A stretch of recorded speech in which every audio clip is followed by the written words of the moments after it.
हर हर महादेव भक्तों, आज हम आपको सुनाने जा रहे हैं आलसी ब्राह्मण की कहानी। एक बार की बात है, एक गांव में एक ब्राह्मण रहता था। वह सुबह उठता, नहाता, पूजा करता, खाना खाता और फिर सो जाता था। उसके पास किसी भी चीज़ की कमी नहीं थी। एक बड़ा खेत, खाना पकाकर देने वाली एक सुंदर सी पत्नी और 2 बच्चों का अच्छा परिवार था। सब कुछ होने के बाद भी ब्राह्मण के घर वाले एक बात से बहुत परेशान थे। वो बात यह थी कि ब्राह्मण बहुत आलसी था। वो कोई भी काम खुद नहीं करता था और दिन भर सोता रहता था। एक दिन बच्चों का शोर सुनकर ब्राह्मण जाग गया और उसने देखा कि उसके दरवाजे पर एक साधु महाराज आए हैं। ब्राह्मण और उसकी पत्नी ने साधु महाराज का स्वागत किया और भोजन कराया। भोजन के बाद ब्राह्मण ने साधु की खूब सेवा की। साधु महाराज उनकी सेवा से बहुत प्रसन्न हुए और उन्हें वरदान मांगने को कहा। ब्राह्मण ने वरदान मांगा कि मुझे कोई भी काम ना करना पड़े और मेरी जगह कोई और मेरा काम कर दे। तब साधु उसे वरदान में एक जिन देते हैं और साथ में यह भी कहते हैं कि जिन को हमेशा व्यस्त रखना। अगर उसे काम नहीं दिया तो वो तुम्हें खा जाएगा। वरदान पाकर ब्राह्मण मन ही मन बहुत खुश हुआ और साधु को आदर के साथ विदा किया। साधु के जाते ही वहाँ एक जिन प्रकट हुआ। पहले तो ब्राह्मण उसे देखकर डर जाता है, लेकिन जैसे ही वो ब्राह्मण से काम मांगता है तब ब्राह्मण का डर दूर हो जाता है और वो उसे पहला काम खेत जोतने का देता है। जिन वहाँ से गायब हो जाता है और ब्राह्मण की खुशी का ठिकाना नहीं रहता।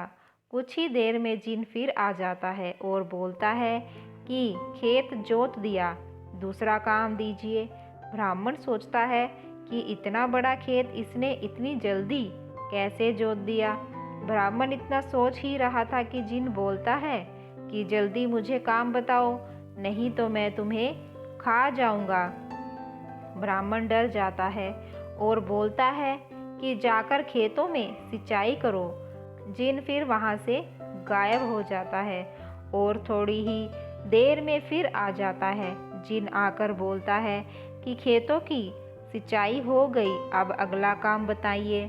ब्राह्मण एक एक कर सभी काम बताता जाता है, चुटकियों में पूरा कर देता है। ब्राह्मण की पत्नी यह सब देख रही थी और अपने पति के आलसीपन पर चिंता करने लगी। शाम होने के पहले ही जिन सभी काम कर देता था। सब काम करने के बाद जिन ब्राह्मण के पास आ जाता है और बोलता है कि अगला काम बताइए, नहीं तो मैं आपको खा जाऊंगा। अब ब्राह्मण के पास कोई भी काम नहीं बचा जो उसे करने के लिए कह सके। उसे चिंता होने लगी है और वह बहुत डर जाता है। जब ब्राह्मण की पत्नी अपने पति को डरा हुआ देखती है तो अपने पति को इस संकट से निकालने के बारे में सोचने लगती है। वह ब्राह्मण से बोलती है कि स्वामी, अगर आप मुझे वचन देंगे कि आप कभी आलस नहीं करेंगे और अपने सभी काम खुद करेंगे तो मैं इस जिन को काम दे सकती हूँ।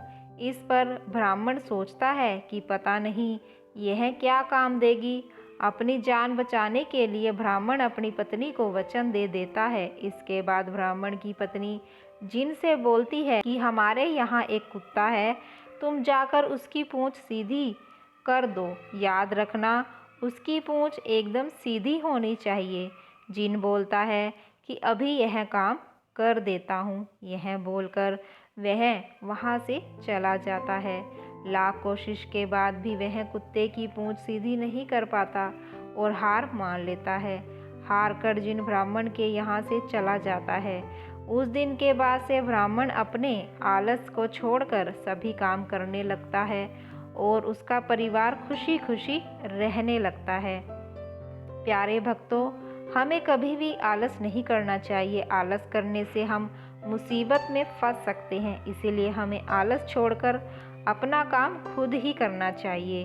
भक्तों, अगर आप लोगों को ये ब्राह्मण की कहानी अच्छी लगी हो तो इसे लाइक करिए, शेयर करिए और हमारे चैनल ईश्वर ज्ञान को सब्सक्राइब करिए।